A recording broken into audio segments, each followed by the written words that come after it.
농촌 체류형 쉼터에 대한 시행 내용이 전격 발표되었는데 이는 농촌 소멸에 대응하기 위한 조치 중의 하나로 봐야 한다. 농촌 소멸은 농촌이 어느 날 갑자기 통째로 사라지는 것을 의미하는 것이 아니라 인구가 급격하게 감소함에 따라서 주민 공동체 기반이 붕괴하고 생활하는 데 필요한 서비스를 구하지 못해 사실상 지역사회로서의 기능을 하지 못하는 상태를 농촌 소멸이라 합니다. 공동체 기반이 붕괴되고 생활 서비스가 가능해져서 지역사회로서의 기능을 하지 못한다면 농촌 모두가 머지않은 미래에 빈집과 공터만 남아있는 폐허가 된다는 말입니다. 지금 농촌 체류형 쉼터 하나만으로 농촌 소멸을 막을 수 있다면 얼마나 좋을까마는 농촌 체류형 쉼터는 농촌 활성화라는 거대한 샘물을 파기 위한 일종의 마중물에 불과하고 농촌 활성화를 위한 맛배기 제도입니다. 올 12월에 시작되는 농촌 체류형 쉼터라는 맛배기가 인기가 없다면 그야말로 농촌 활성화는 물 건너간 것이나 다름없지 않을까. 왜냐하면 맛배기는 사람을 모이게 해야 하고 돈을 투자하게 하고 그럼으로써 농지 거래가 활성화되고 부자 농촌을 만들고 농촌을 활성화하기 위한 미끼 중의 하나이다. 체류형 쉼터라는 미끼를 호기롭게 던졌는데 도시민이나 농부들이 관심이 없다면 더 큰일이 아닌가. 그렇다면 새로운 미끼로는 어떤 것이 있을까? 첫째, 농촌에서의 창업, 일과 휴가를 병행하는 워케이션을 활성화하기 위해서는 농촌에서의 창업의 기회를 제공해서 농촌에서 일과 휴가를 할 준비가 되어 있어야 하는데 현실은 창업에서 막히고 만다. 그냥 하던 농사를 지어서 수지를 맞출 생각보다 지금은 하지 않지만 미래의 각광을 받을 수직농장 등 4차 산업기술을 활용한 사업 아이템을 전제로 창업계획서를 만들어야 한다.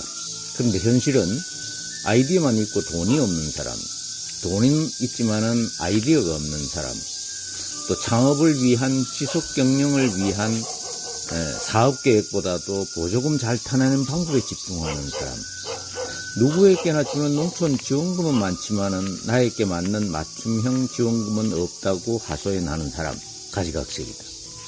문제는 제대로 된 사업계획서 또는 창업계획서 한 장을 만드는 일이 아닐까.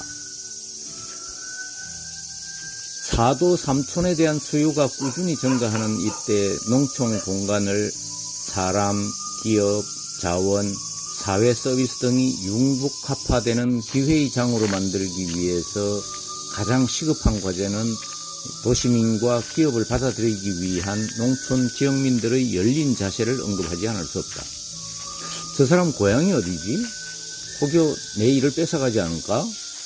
이 지역에 나보다 뒤에 와서 저렇게 설치지? 이 지역 사람도 아닌데 왜 여기 와서 설칠까? 등 소위 말하는 지역 특세를 그냥 두고선 사람과 기업의 융복합한 공연불에 불과할 것이다. 지역에 오는 사람 쫓아내면서 우리 지역에서 발전시킬 사람 없다고 또 우리 농촌에 사람이 필요하다고 난리를 치는 지역민도 가끔 있다. 사람뿐만 아니라 기업도 마찬가지다. 그래서 사람과 기업을 농촌의 자원과 연결시키는 일종의 혁신적 가죽을 벗기는 아픔을 견뎌내야 한다. 앞으로의 새로운 농촌은 어떤 모습이 되어야 하는가? 농식품부는 첫째, 농촌이 농업인, 청년, 혁신가, 기업가 등이 모이는 창의적 공간이 되어야 하고, 둘째, 첨단 기술 적용 등으로 농촌의 잠재력을 극대화하는 스마트 공간이 되어야 하고, 셋째, 주거, 산업, 서비스 등이 집적화되고 도시와 농촌이 연계된 네트워크 공간이 되게 함으로써 농촌 공간의 가치와 기능을 전환하겠다는 의지를 가지고 있다. 창의적인 공간, 스마트 공간, 네트워크 공간이라고 하는 이 세 가지 과제를 추진한 주체가 누구인지 묻지 않을 수가 없다. 도시의 인류 기업들도 제대로 추진하기 힘든 일을 농촌의 일부 농부들에게만 떠맡기리 하는 건 아닌지. 농촌의 미래는 어찌됐건 지금 빛깔 좋은 그림 하나 그리려 해서는 안 된다. 창의 스마트 네트워크라는 미래의 공간을 만들어가기 위해서는 대규모 기업농이 선발대로 들어와서 먼저 자리를 잡아 성공 모델로 거듭나는 것을 보고 나서야 도시의 청년들이나 은퇴자들 등의 움직임이 나타날 것이 아닌가. 단지 농촌을 우리의 먹거리를 생산하는 데 도움을 얻거나 지자체가 내건 최소한의 인구 유지를 위한 조치라는 개념에서 벗어나야 농촌이 살 수 있다. 농촌을 위한 기회의 장으로 전환하기 위해서는 도시에 있는 사람과 기업을 불러들여야 하고, 그리해서 유치한 사람과 기업을 농촌 자원과 융복합시켜야 한다. 융복합이라는 말은 상당히 어려운 용어이고, 융합도 제대로 못하고 복합도 제대로 못하는 사람들에게 융복합을 하라고 하니 난감한 상황이 아닐 수 없다. 쉽게 말하면 농촌 지역에 주 생산 사업장을 두고 생산된 농산물을 가공 제조하거나 체험, 관광 등 서비스업을 결합해서 부가가치를 창출하는 소위 말하는 6차 산업 사업을 하라는 말이다. 농산물 생산도 힘들어하는 농촌의 농부들에게 기업에서 하는 제조 가공도 하고 또 이를 바탕으로 체험 관광까지 하라고 하니 참 안타깝다.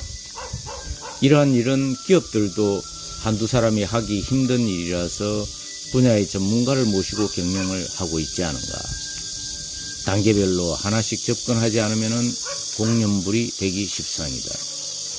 그렇다면 어떻게 하면 살기 좋은 농촌을 만들어 갈 것인가. 앞으로의 과제는 농업이 산업의 중심으로 이동하고 있다는 큰 흐름으로 볼 때 농업 농촌의 미래가 어떻게 될 것인지를 보려면은 과거, 현재, 미래라는 정책의 틀에서 판단을 해보는 것이 맞다고 생각한다.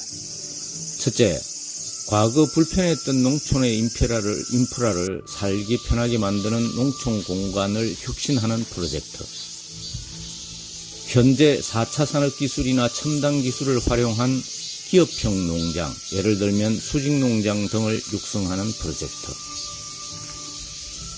농업의 미래를 책임질 청년 농업인과 은퇴자를 전문가로 양성할 교육 프로젝트 등이 필요할 것입니다.